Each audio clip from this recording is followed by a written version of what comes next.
Okay, so we are about to spend some time in the mid 1930s, but before we do, we need to talk about someone named Mary Ellen, aka Ellie Larkin. Okay, listening. Do you know her? Not yet. I know of her, you might say, but we don't know each other at this time. So she's blonde. She's a regular at the Seaside Diner. She wears a beautiful kind of like turquoise blue ribbon in her hair.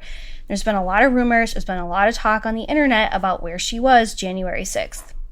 Oh my God, no, no, no. So we haven't really been like privy to these rumors. We haven't been part of it, but American Girl released on TikTok what I think are some of the most iconic lines in an American Girl TikTok to date.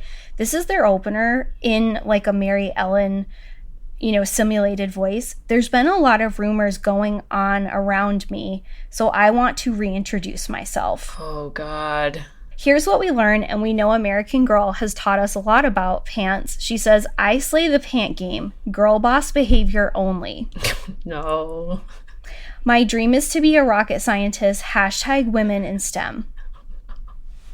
So they also recently said that Mary Ellen Larkin is most likely to know what really went on in Area 51. I don't think that this messaging is helping. It's so weird that they're like, okay, to correct any opinion that she may have been at January 6th, we're going to say she's like the female Elon Musk girl boss. Yeah, wearing pants. Somebody needs to call a crisis PR person right now. Right now. Where's Scandal when you need it?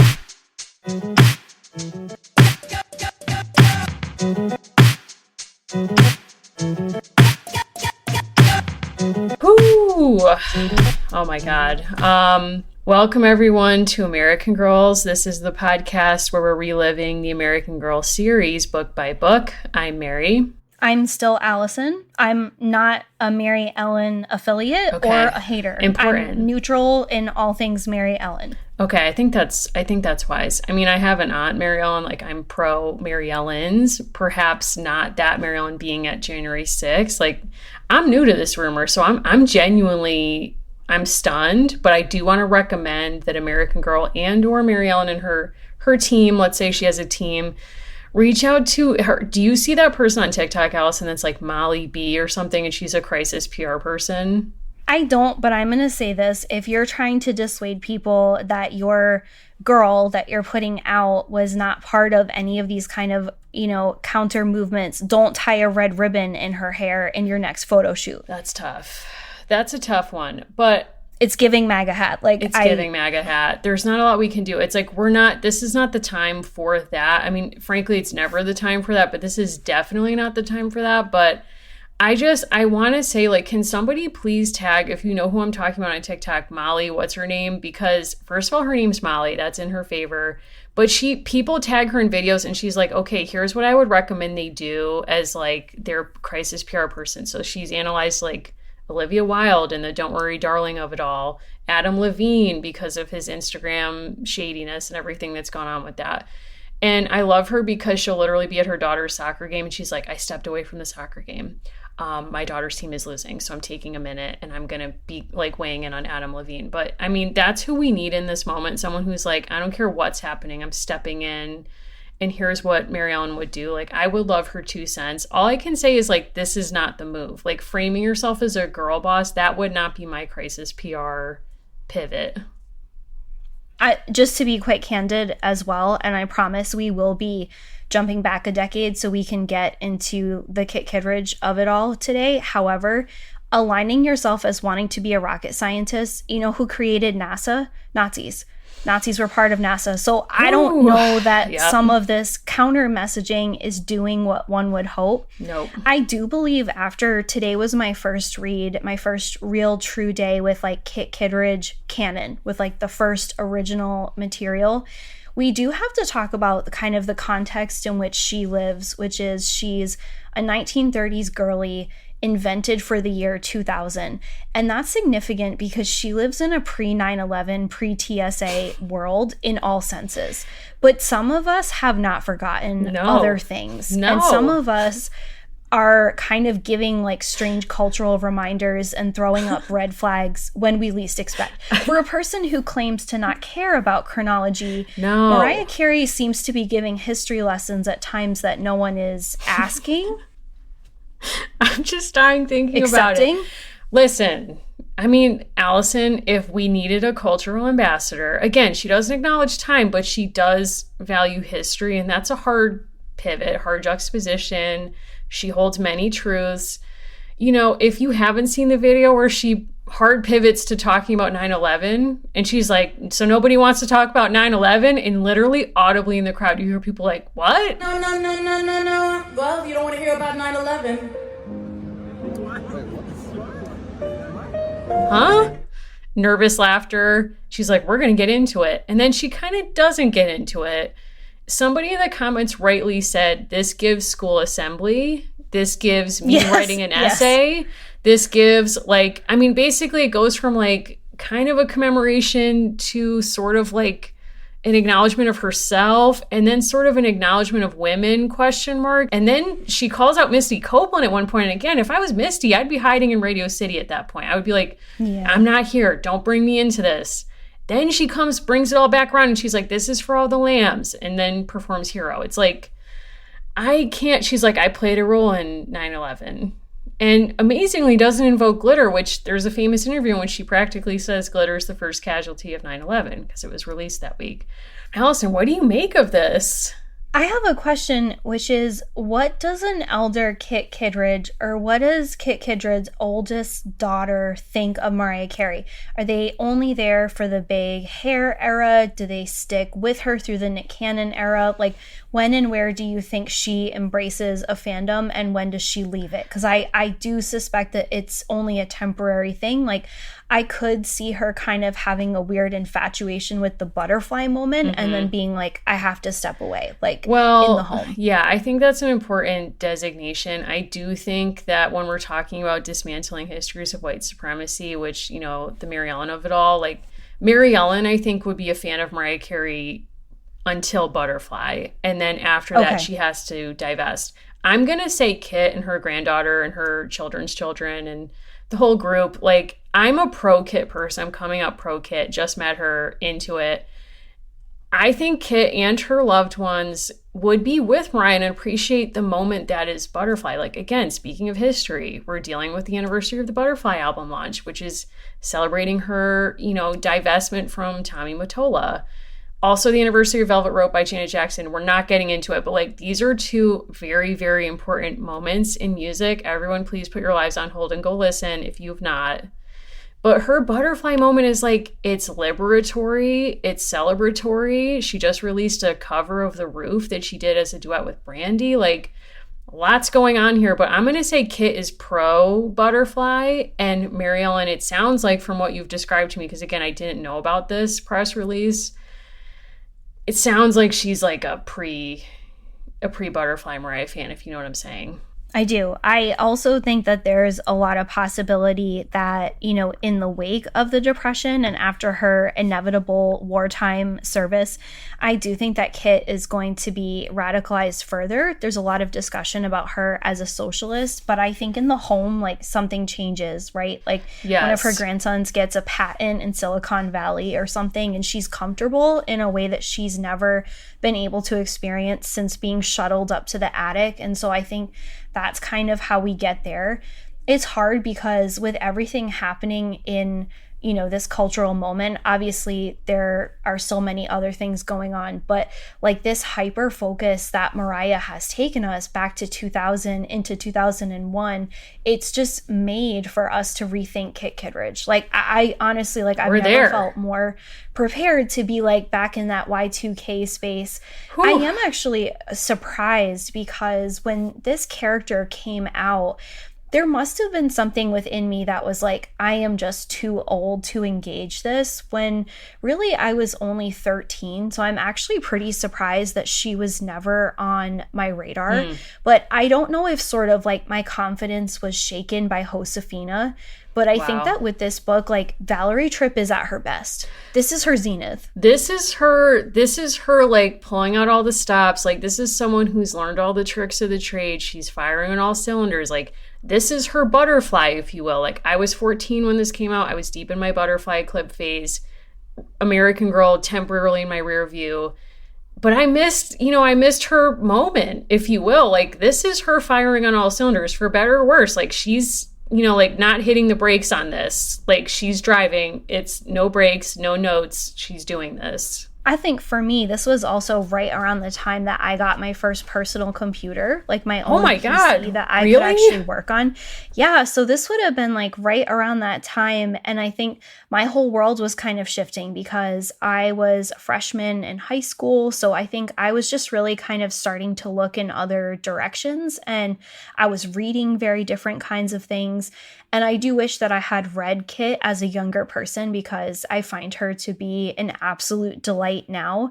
But maybe with like the angst of Y2K, I wasn't ready to be in the Great Depression. I think that's fair. I mean, I had my own like feeling of regret reading this book because her age is almost exactly what Fluffy was like when in 1934, and my grandmother's strongest memories were of growing up in the Great Depression and what that meant for her. And her father dropped dead when she was 3, and her mother had to like really struggle to help the family survive and all of this stuff. So I have all these stories that she shared with me from her experience. So I really wish, like, as much as we bonded over Molly, like, I feel like we really could have bonded over Kit. So I really just am regretting that I couldn't have her hot takes on these books, and particularly like calling out what she would probably call like inaccuracies or half-truths with Kit, real or imagined. But, I miss that we couldn't share this opportunity. Yeah, I think that she probably came out right at a time where,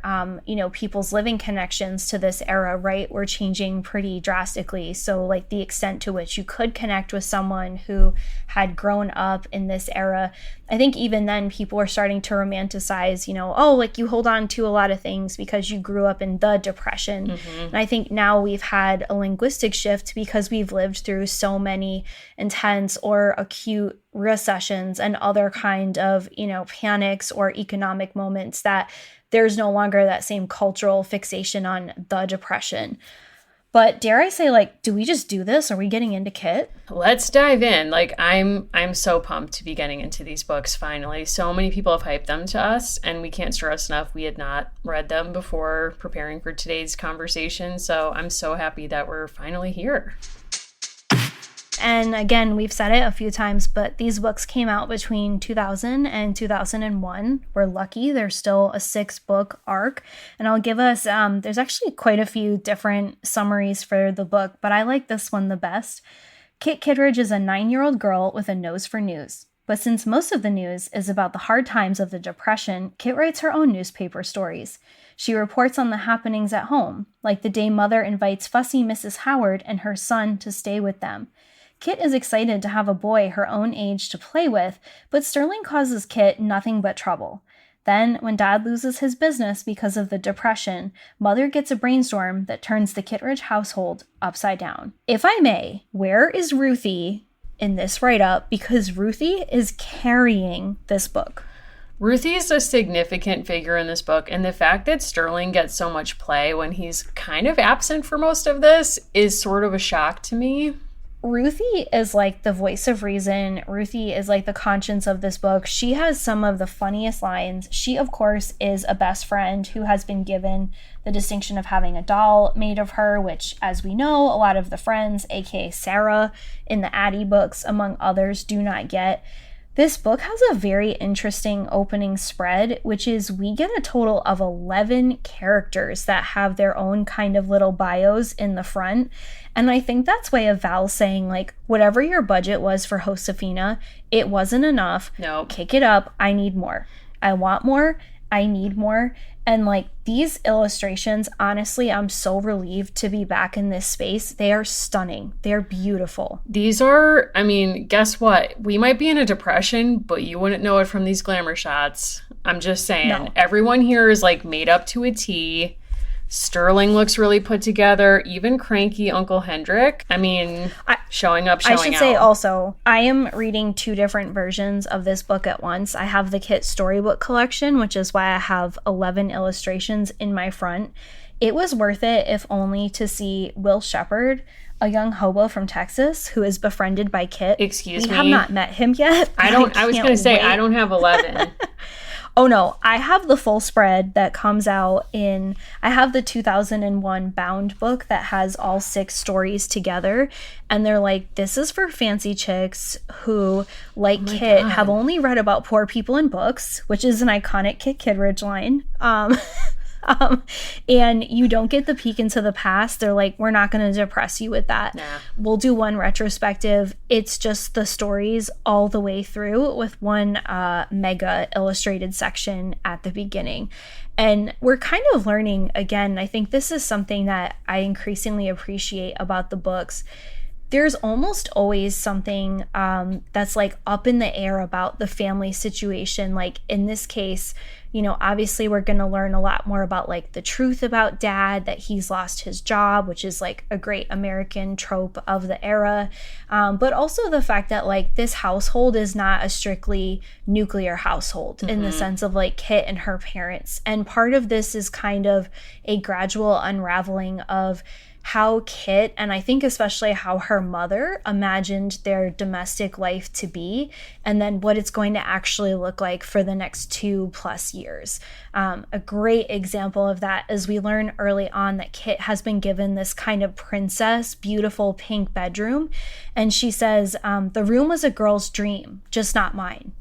And that's kind of like an early indication of like how much things are going to change, and maybe some of them for the better as well. Well, and I think that was also a really important moment to me early in the book, not because of signaling the change that's going to happen economically with the family, but also how she perceives herself versus how her parents see her, because I read that to be like, this is a princess room and I don't identify in that kind of feminine way. And like it then follows up by saying like she prefers to play catch, she's a big baseball fan. And it's like there's a lot going on with this where I actually understand now why so many people have written to us to say like Kit, they read Kit as queer, or they like, you know, it's easy to kind of see that in these books because there's so much about her positionality or how they kind of develop or introduce her to us that's like, I'm not like the other girls, like for better or worse. Like, you know, my mom's made me this princess room. It's like clearly she's introduces like a person of some privilege that the mom can redo her room in this fancy way. And then it's such a great detail because when that gets undercut by the family's reversal in fortune, it tells that economic story, but it also kind of positions her as like when she makes her room in the attic, she can decorate it the way that's truly reflective of her, which is organized by her hobbies, which none of which include things that are pink or like princess play. So that was kind of interesting as a way to introduce her as well. No, and I'm so glad you mentioned the baseball because I know that that's going to be a much bigger part of her character. And it's one of the ways that Kit becomes kind of like bonded with Sterling is they have a shared love of a certain baseball player. But I read an article from the Cincinnati Enquirer right when this book came out back in August of 2000.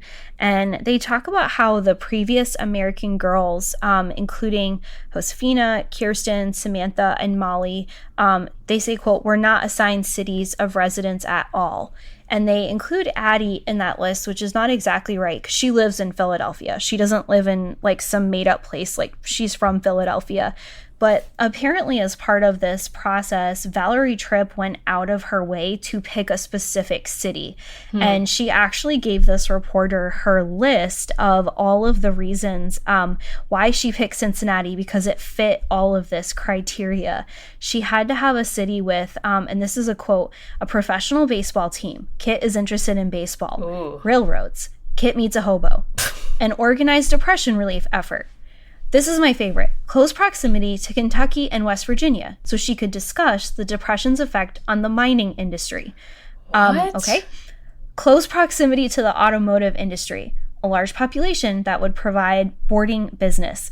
And then there's more about the WPA and FDR. And then this was really extra interesting to me. Because of Procter & Gamble, there were people in Cincinnati who did not lose everything the way Kit's family does. To me, that was a crucial part of the story. So that was kind of a shock. Like, honestly, though, the most iconic line to me is railroads. Kit meets a hobo. I mean, were they not literally everywhere? Is that not kind isn't of that the kind point of yeah. They're everywhere. Oh my God. What in God's name was she thinking? I mean, again, this is kind of like, I think when you stand at the Sistine Chapel and you look at the ceiling and you're like, you know what? I'll never, like, for my mom's birthday, she wanted to go see like Michelangelo's chapel, like his paintings. They're doing that thing where you can go like see them in an experience, air quotes. So we did that, and it was like you're standing there and it's like, okay, they don't want to say he was gay or like he might have been gay, so they say all this other stuff instead where they're like, he loved to draw men who were naked, like he never really seemed to like to draw women. And you're like, but the whole time I'm there, I'm like, okay, I will never understand, and neither will the people narrating this, what was going on in his head. So like they're taking it in one direction. I mean, but even just looking at his paintings, like we'll never know like why he decided to make this blue and not red or whatever. And the same is true of Valerie Tripp. Like, I don't think we will ever, nor any literary scholar, be able to sit with her or her text and be like, and here's what she was thinking. Yeah, forget Foucault, but no, I mean, with wow. Tripp and this reporter, like, it is kind of something of interest to me that in looking at other articles, obviously, right, something comes out about the place where you live or where you run a business or a newspaper, and people want to use that to stimulate interest in that place. And it was pretty compelling to me that over and above, people saw the fact that this was set in Cincinnati, even with the Depression context, as a net positive. This was like a very, very good thing. They talk about how positive it is that this is happening and that it's a positive representation. And we learn that the last name Kittredge comes from a real man who lived in the era named William G. Kittredge, who was a 6'6" tall man who was like featured in the Society column. Okay. For whatever reason, like that name popped to them and they were like, that's the one. So, you know, kind of a fascinating moment. Valerie Tripp did do plenty of research in Ohio, but I also like that kind of insider baseball, like no pun intended, of how did she make these decisions? And I do think by this time there was a sense that it worked to have a real place, whatever that place might be, tied to it, because by then their relationship with sites like Colonial Williamsburg was starting to change.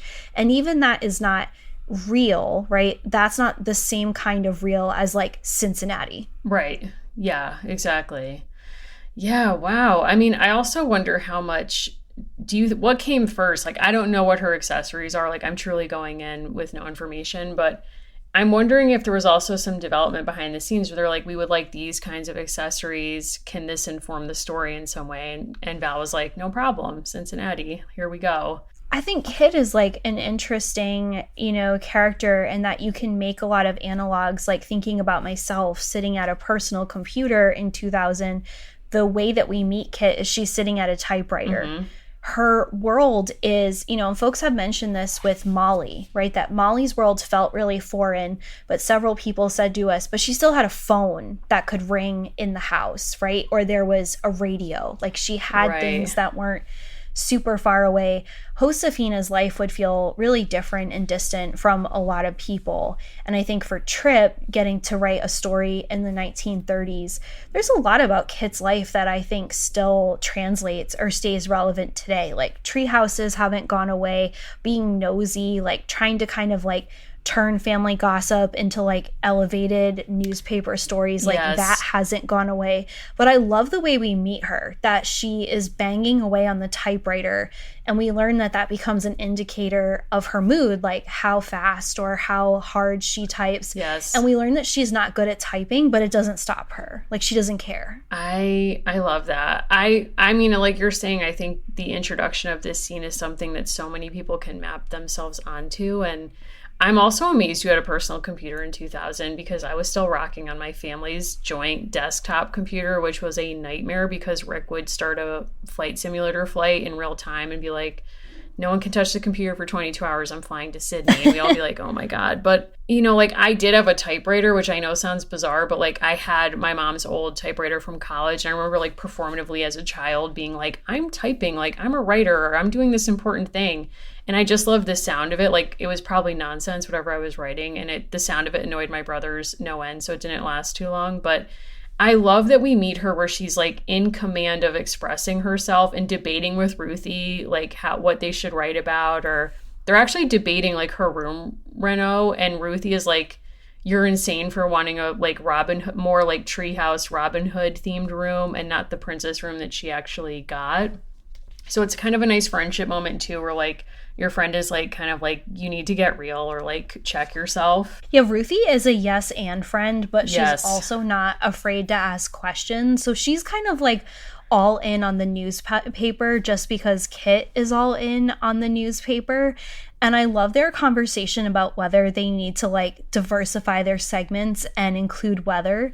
And we get this line, this is supposed to be a newspaper, not a snooze paper. Oof. And to your point, like they are very well versed in stories. Like they're very interested in the kind of backstory of Robin Hood. They love to talk about that.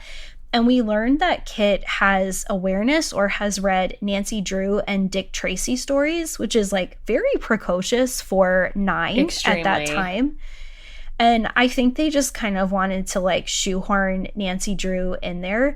But that would be a bit like a child today reading like a brand new thriller that's come out or something from the mystery section. And I'm willing to give that to Kit and to Ruthie because I think that they're cool and I think they have money. Yeah. But yeah. I also think it's interesting that on page 4, we get this detail. Mother had asked Kit to keep the typewriter in the closet, please, and take it out only when she used it. But Kit always forgot to put the typewriter away. Besides, she used it a lot. The typewriter ended up being on the desk all the time, even though it looked out of place in the frilly room. So it's sort of like you get this really important detail. I mean, I'm reading into this, obviously, but it's sort of like Kit is mapped onto her typewriter. It's like something she really identifies with. She can't fathom putting it away because it's always in use. But it's also something that the mother would prefer be out of sight, like in a young girl's room. It should not be just out. And you can imagine that she's not saying that at a similar, when her brother was a similar age, Charlie. But you know, I think that that's a really important piece of introducing, like there's some element of Kit that feels like she should hide parts of herself, or that that's like an important thing for the mom, like appearances. And I think appearances are going to become really important as their economic status changes with the Depression. So, you know, I thought that was like a really smart detail to introduce so early in these books. I was wondering, did you ever make a newspaper or something like it in the way that Kit and Ruthie do? Of course. I was also editor-in-chief of my school's paper for a period of time. Really? So, yeah. So I was very interested in all of that. And I think part of like, obviously I was thinking as we're meeting Kit and she has her typewriter, I think that this book so wonderfully evokes for me, obviously Jo March, right? Yes. And Jo March's move up to the attic, every kind of trope about like the mad woman in the attic who is like writing away, scribbling, you know, the scribbling women idea or writing somewhere else. But something I love as a kind of counterbalance to her relationship with her mother is how seriously her father takes these Yes. efforts, right? And I also love that because there's something about being 9 or 10, Kit is the one, because there are no cell phones, who breaks the news to Dad that people are moving into their house. And I love like how gleefully she runs out to meet her father to say that the Howards are going to be staying. And I'm thinking like that's a conversation that really should have happened between parents or people Yes. paying the mortgage. And instead Kit is like, this just in, the Howards are coming. And Dad is like, for dinner? And she's like, nope, they live with us now. And I do love the seriousness with which he sees her and he validates her interest. And I think there's a very similar energy here to a Felicity Merriman, right? The running out to greet the father, the immediate excitement about things that seem to be of his world, right? Newspapers, the broader society, and then kind of like the mom character, right, who kind of doesn't get her or wants to force her to be a certain kind of way.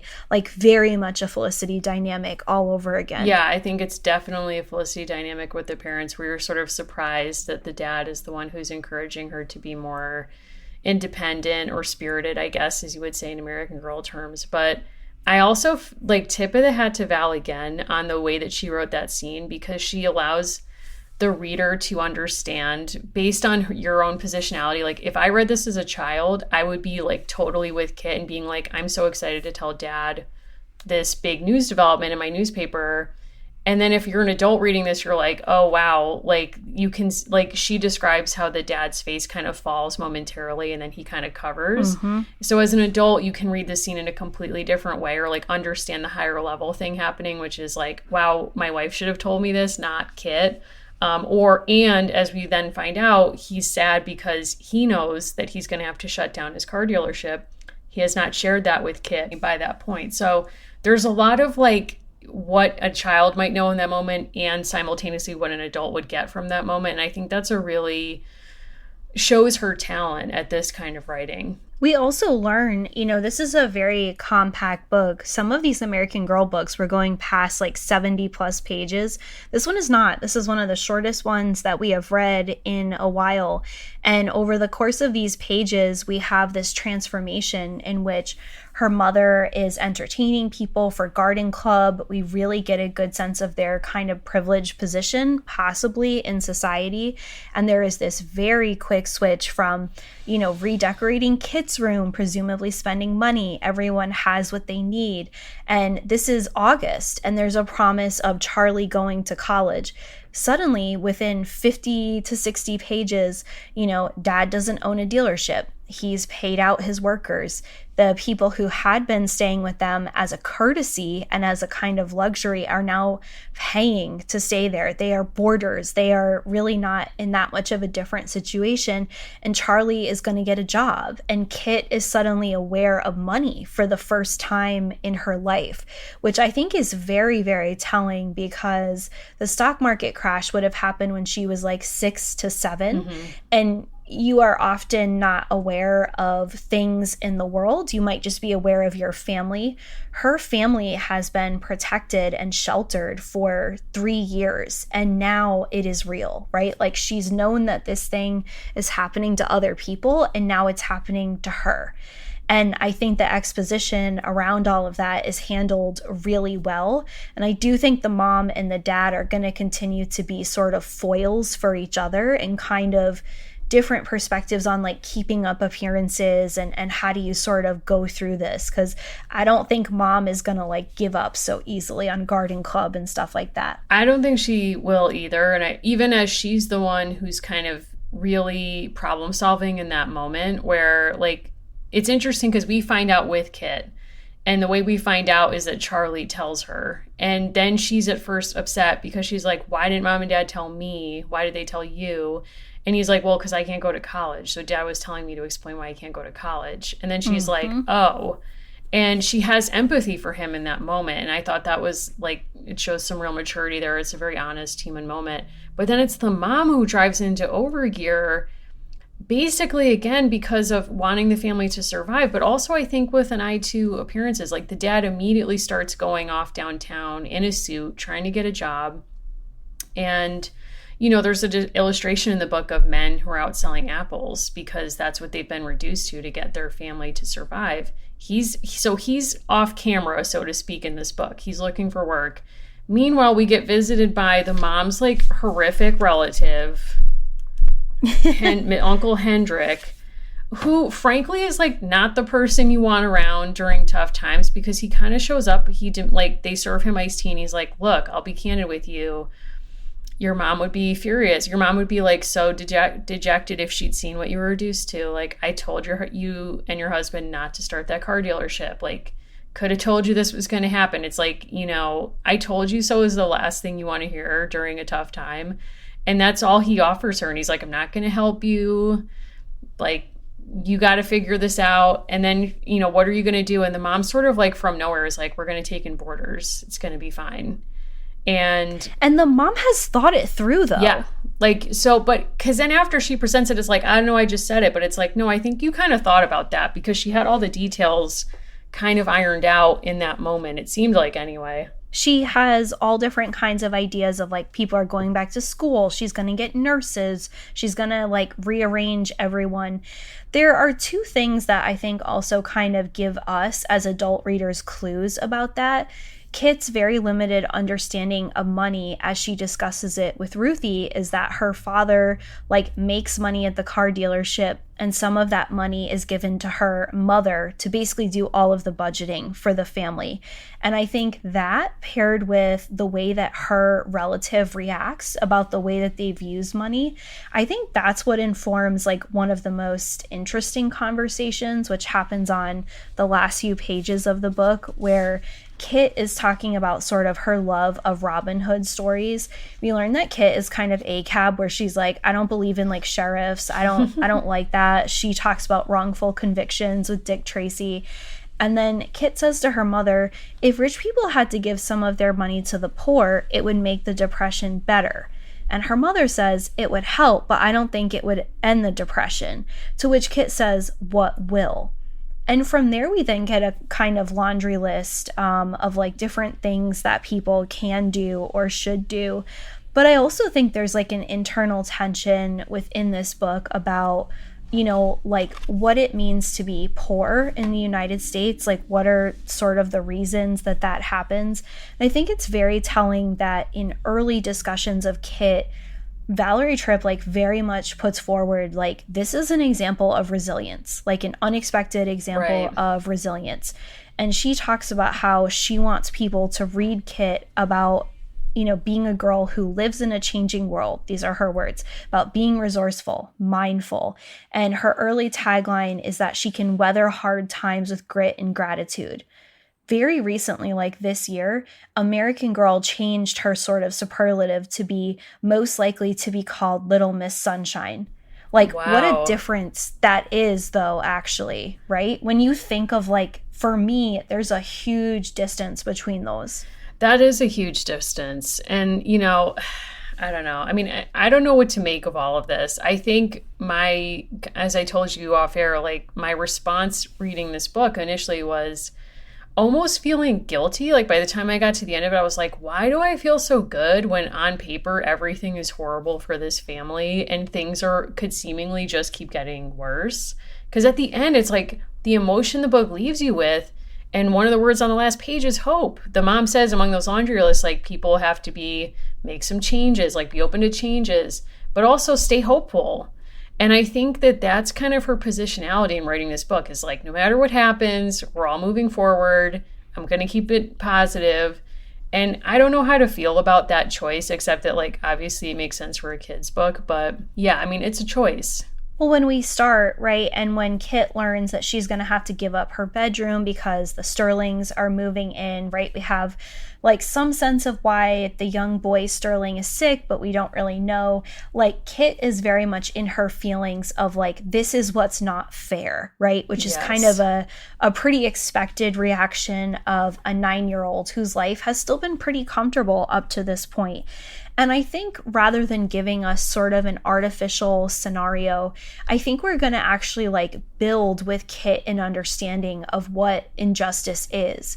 And I was thinking about an activity that my coworkers and I were trying to come up with earlier this year, where we were trying to get kids to think about like fairness. And one thing we didn't want to do is say like, hey, when has something been unfair in your life? And obviously people come to that with very different experiences regardless of age. We didn't want people to walk away with like, you know, being forced to eat my green beans was unfair and this workers' strike was about the same kind of unfairness, right? You don't want to level the differences.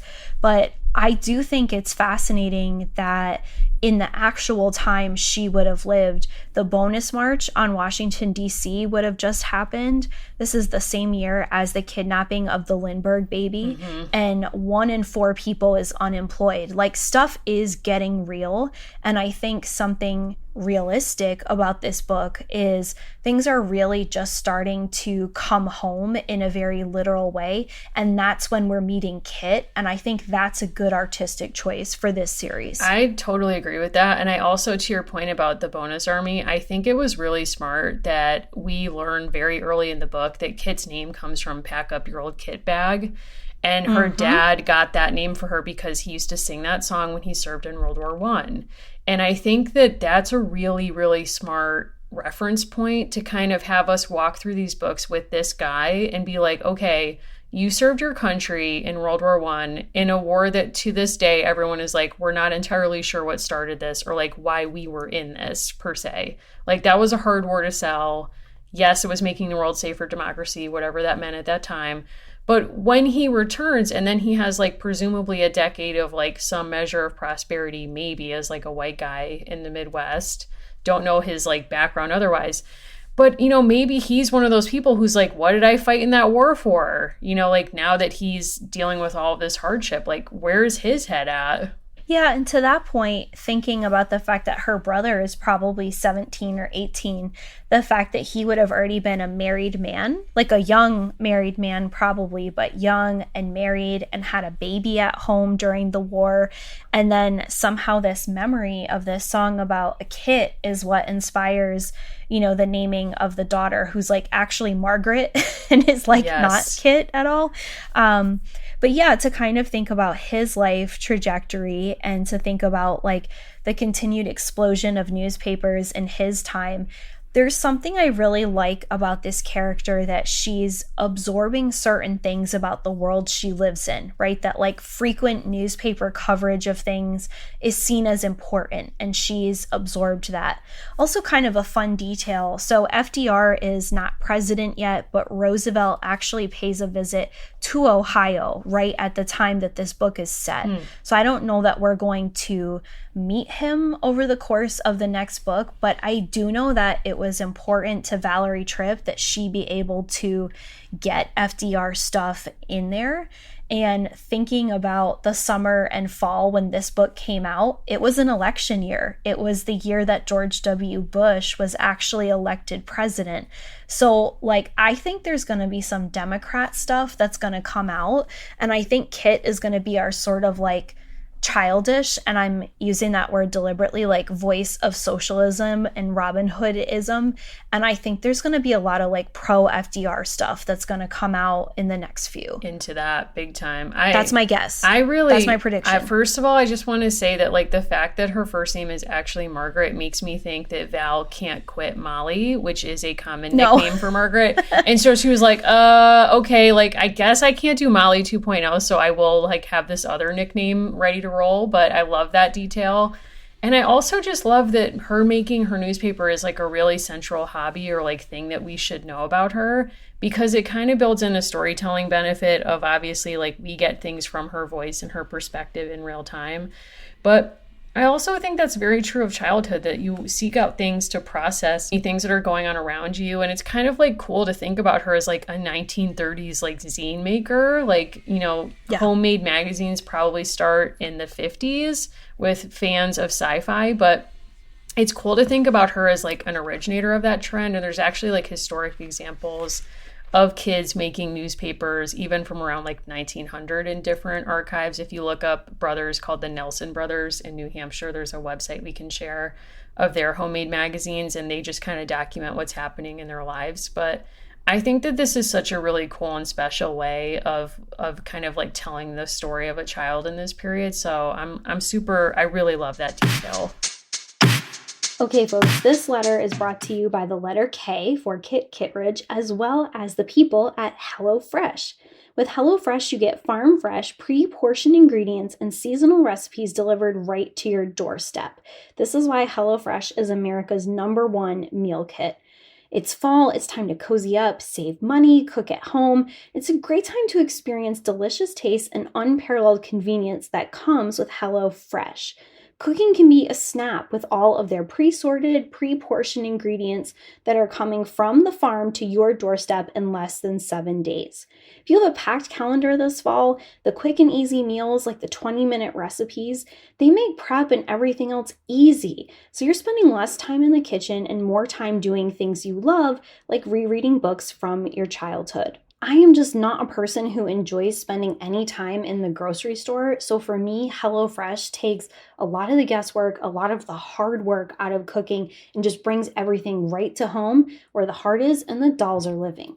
So you want to use the code AmericanGirl65 for 65% off your order at HelloFresh, and you will also get free shipping. So go to HelloFresh.com/AmericanGirl65. Use our code AmericanGirl65 to get that percent off and free shipping. Remember, this is America's #1 meal kit in an episode dedicated to Kit. So speaking of childhood, and this book has a lot of kind of like classic like Secret Garden and like Little Princess moments. Do we have a sense yet of what is happening with Sterling Howard? Because we get a lot of descriptions of him that lead me to believe he has polio, but I'm not certain. Yeah, thank you for bringing this up because he is a giant question mark to me as a character. Like basically what we learn is like he gets out of the car. So let me go back. When we're at the garden party, Mrs. Howard casually is like, oh, I won't be able to tend the hospital garden because I'm moving to Chicago to follow my husband who moved there for, quote, business opportunities. And everyone there's like, oh boy, we know what that means. Like he's looking for a job. And she's like, well, like we're going to be moving. So then everyone's like, oh my God, she lost her house. And so the mom quickly pivots and is like, you could stay here. You and Sterling could stay here. So they're moving in like overnight. Sterling gets out of the car and all we learn from Kit is like, he looks much smaller than her or Ruthie. So she's like, what's wrong with him? And we don't get an answer. But it's also can I just throw this out there? We also get told that Mrs. Howard is like his intermediary for everyone else in the household. Like you are not, if you think you're going to talk to Sterling, guess again. Like he's up in his room. She's bringing him dinner on a tray. He has a cold at one point. And I'm like, I'm sorry, should we be concerned about like a Munchausen's by proxy situation? Because then when Kit talks to him, it's like he's fine. One of the first things we learn about him is, quote, his head looked too big for his scrawny neck. Okay, well, that's not a crime. That doesn't mean that you're sick. Not nice. Either. I love that Kit tries to connect with him over Ernie Lombardi, and she brings him a newspaper article. Like, that is definitely some, like, hint of her future love language. She was like, I clipped an article for you. I love that moment between them. Yes. I don't know what you're supposed to take away from him, but he does also create an opportunity for Kit and Ruthie and others to have conversations about like, so they're both readers, like they're really avid readers and they're writers and they kind of like live in their books a little bit and they try to find a reference point. Like this is so American Girl, the way that we do with Molly and others. They're like, so what is he like? When we play, is he going to be the good guy, the bad guy? Is he going to be like a Robin Hood? There's this funny line, boys like to be the bad guy, but they're like, well, that doesn't really exactly fit with like exactly how he's supposed to be. And Kit does this in her own life as well. When she says, I'd rather sleep in a treehouse like Robin Hood. Like she has this vision for how she wants things to be that are all informed by books and stories. And again, like Ruthie coming in like real talk, she's like, I've read books where people have no money. And she's like, but that's where it ends. Yeah. I mean, you have to wonder, like, what is Ruthie's home life like? They don't seem to hang out there, but I think it's probably going to serve at some point as a contrast for what ends up going on with Kit. Like Ruthie is definitely hanging over there a lot, but I think something about Sterling is it'll be a question of like, okay, how does he get involved? What does like manhood look like for him? Right. I'm excited he's here for the ride. I'm curious as to whether he's actually ill or not, but he gives Kit her first like kind of flare of feeling like life has just become totally unjust. She's hanging out in his room. She tries to exit. Mrs. Howard comes in. There's like a whole big crash of everything. And again, this is something I think Valerie Tripp does the best out of all of these authors. As an adult reading these books, you're kind of like, this really is the last thing that we needed. Like, we did not need a big spill today. We sure didn't need a big spill today. But, I mean, it's like, I think she's very good at presenting realistic feelings kids have. And that whole thing of like, Mrs. Howard comes in the door with a tray at the same time kids going out, and there's like a teacup crashes and breaks and whatever.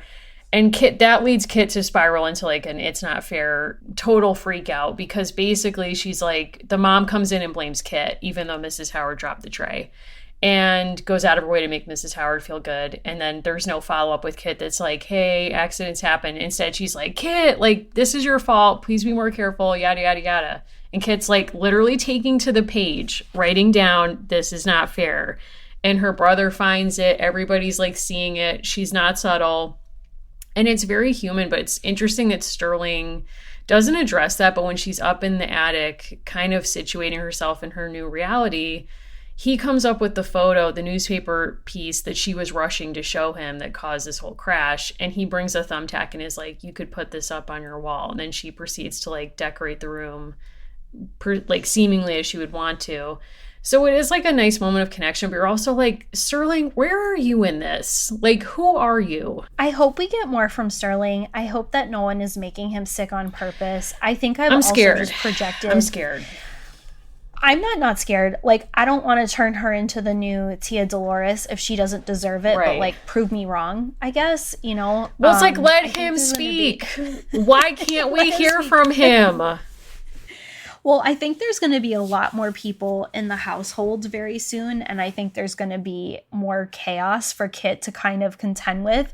Like, something she tries to sort of manifest in this book is having more things to write about. She's like, I don't have enough good stories. There's not enough things changing. How are we going to turn this around? Ruthie basically says, I have no idea. And then sort of fate intervenes.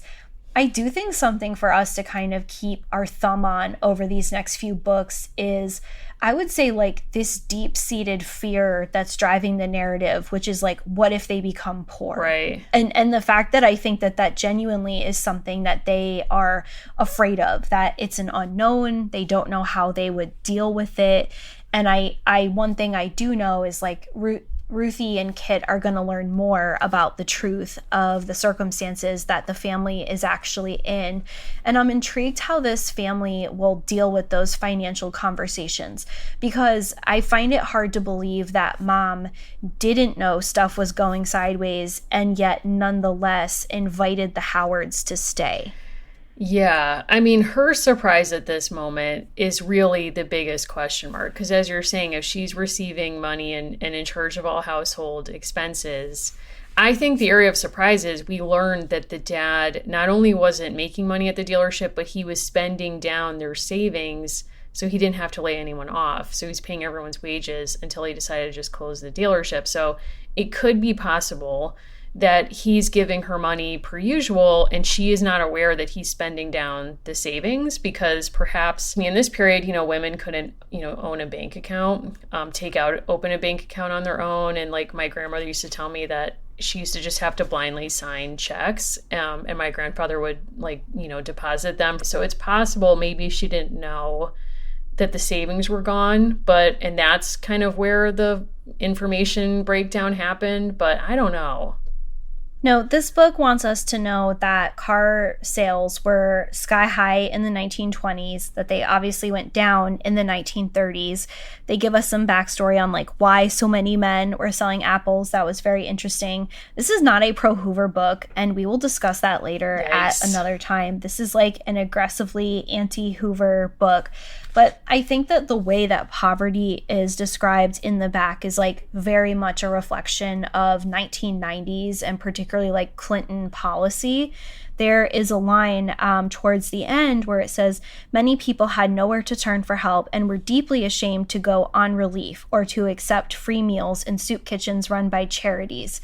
And a book that I think like frames this really well is by Linda Gordon, and it's called Pitied But Not Entitled. Right, yeah. And it talks about the various ways that, particularly as Roosevelt becomes president, like all manner of money was spent, like tons of money was spent and put into ensuring that certain kinds of men and certain races of men continued to be wage earners. And then when women or mothers or people with children or children needed support, it was welfare, right? It had this whole other kind of tinge when really it's all government spending. It's all government budgeting, it's spending, but this kind of notion of like, well, some people had a right or they had earned certain kinds of support from the government and other people were being pitied or given charity. And I think it's striking that it says like this made people feel ashamed when one of the huge like kind of marks of the Clinton presidency was getting people to not be given any kind of public assistance, but also without another plan. Yeah, I mean, I think the framing of this, as you're saying, kind of suggests that you should feel ashamed if you have to accept government aid or support. And yet, you know, we don't think about corporations that accept bailouts as feeling shame for accepting the bailout or any of the kind of financial benefits they get to save them from ruin. It's like, it's all, as you're saying, a trick of language and who we think deserves to be pitied or shamed for accepting government support. And it's kind of interesting too to think like, what would have happened if KITT came out in 2008? Like, how would that have been framed maybe differently, or would it have been framed the same way of like dealing with our own, you know, great financial meltdowns across multiple industries, including the car industry? Like, you know, how would this have been, I guess, framed differently, or would it have been framed differently? I don't think any of this Robin Hood stuff would be in there because I think in the wake of Occupy Wall Street, I think that would have all gotten X'd out, to be honest with you. Yeah, I agree with that. And but I do think that the kind of positioning of FDR as like the savior in 1934 running on a campaign of hope would have been too tempting an echo for them in 2008. But I think in similar ways, like, you know, one person can't define a period or shouldn't define all of the changes or kind of things that have happened. And nor do I think that, you know, Obama or FDR would probably say that of their own presidencies. But I think it's obviously more complicated a story. Like, to your point, Hoover did set up some things that allowed the New Deal to happen. I think, you know, maybe we'll disagree about other issues of his legacy, but you know, being fair to Hoover, that's not in Peek into the Past. And maybe they didn't want to get that nuanced with their childhood readers, but maybe they will get there in the next book. I don't know. But I think it's also important to note that like everyone in Peek into the Past is white again. And here we are in 2000. And it's like, did we not learn anything from earlier ways of, you know, writing about the past in the Peek into the Past? No, I think it's very much in line with the way that like other kind of like American Girl products were made. And there is some, you know, hint of dissension, right? Like not everyone was a supporter of FDR, right? Okay, I have a feeling the cranky uncle is going to be like, he's packing the Supreme Court. Like, I think he's going to come back. Maybe he and Mrs. Howard will fall in love. I don't know. I don't think there is a husband. God. Sterling doesn't know who his dad is. No, I don't know. We don't know. Who knows? That's we don't know that That's man. Like a whole separate... Like, we don't know what she's putting in the soup. We don't know what anyone really has going on. But I think, like, keeping a close eye on, like, the way that they talk about poverty in these books or, like, the way that they kind of represent that. I think in our popular cultural understanding, thinking about famous photographs of this era, you know, like the crisis that kind of got put forward was like the poor white mother, right? Like the migrant mother captured by Dorothea Lange and others, you know, kind of this idea of like, this is a crisis because this group of people is poor now. Yeah. Right. And not really having a bigger understanding sometimes, I think, of the ways that like poverty had plagued people all through the 1920s. Like, yes. I am not coming for Claudia at all. I think she's a super cool character. Claudia is also a very comfortable character yet again. And I think that there are so many reasons to create a character that is able to experience like Black joy and celebration in Harlem, totally get that. I also think it's just kind of typical of American Girl more broadly to position people in like a lot of comfort. Yeah. And I think that's just typical of the brand. It's not even a criticism. It's just like a fact. I think their greatest absence as a brand is dealing with matters of class, because they've gestured towards issues of erasure around race, successfully or not. But I think they have never wanted to deal with any kind of character that is not situated in comfort of middle class. Like, even in this Great Depression story, what's going to define this family is their fall from relative comfort. What if you never knew relative comfort?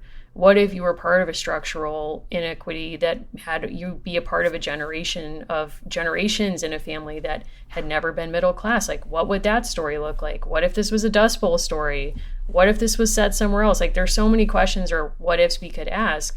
But I think in a meta way, they can't go there because it would kind of give the lie to why their products cost so much and the kind of, comfort they need for people buying the products to not feel isolated in order to kind of keep the brand going in a lot of ways.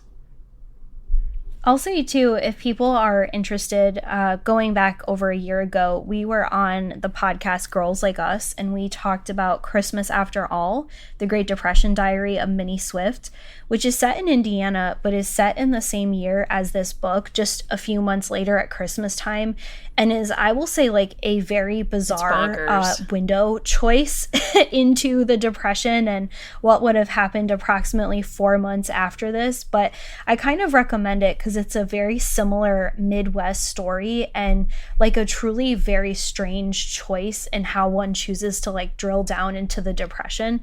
Also mentioning that because people have asked if we would cover it, and we don't have to because we already have, and that was a super fun episode that we did with the Girls Like Us team. So that's out there in the world. Check it out. Yeah, I think that was a very fun conversation. Highly recommend. I would also love to hear from folks or just have people start thinking about their own family histories and the stories they've been told that are passed down, because anytime we do a 20th century character, I'm always really curious about like what comes up for people in terms of their family stories that they tell versus like kind of the family story we're getting here. And I think that will become even more interesting in light of, we're going to be reading a book for the November Patreon episode called Ancestor Trouble, and it's about one woman's tour through her own genealogy. It's like a memoir, and it's sort of about genealogy and like what meaning we make of it. But it's just on my mind because like reading this book, my grandmother had one brother named Charlie, so does Kit. She grew up in the Great Depression and her family survived by taking in boarders. So it's like there's a lot happening for me with this book where I'm like, whoa, like a lot of like similarities, I guess, although Kit is definitely better off than my grandmother was. Who had better hair? My grandmother. Sorry, no question. Okay. I mean, no, there is no situation where someone's like, what about Fluffy versus this person? And I'm like, the other person. Like, it's just not going to happen. Yeah. It's just not going to happen. We also will be coming out with some resource guides that were created by Anna Lee, who worked with us these past few months, one on Rebecca and one on Yay. Kit. And so to the question of like real recipes from the era, like deeper dives into history, especially with questions about like race and ethnicity and class and how the Depression looked and felt and smelled and everything else really different depending on who you were. That's something that she really took to, and also thought a lot about her own family stories as well. So be on the lookout for that. We're doing some fun stuff on Patreon. We've got watch-alongs scheduled all for the rest of the year. Everything from, the old Addams Family from the 90s to Don't Tell Mom the Babysitter's Dead. So definitely some fun things. You don't have to just live with us in the Great Depression through the end of the year. I mean, you can if you want, but I mean, there's going to be... Oh, you're totally welcome. We're going to be living out loud on Patreon. I'm so pumped about watching the Addams Family. And if somebody wants to even like bake, I'm so like, I just have to say, Annalie did such incredible work. I can't wait for people to check out what she's done.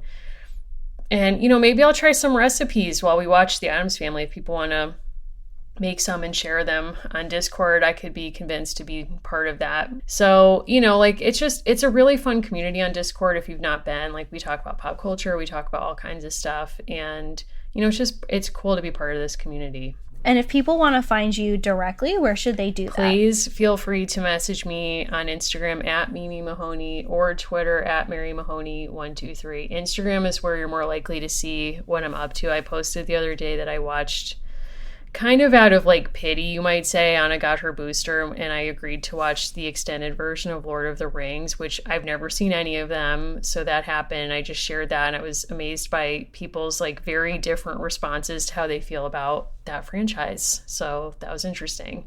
Have you seen any of those movies, Allison?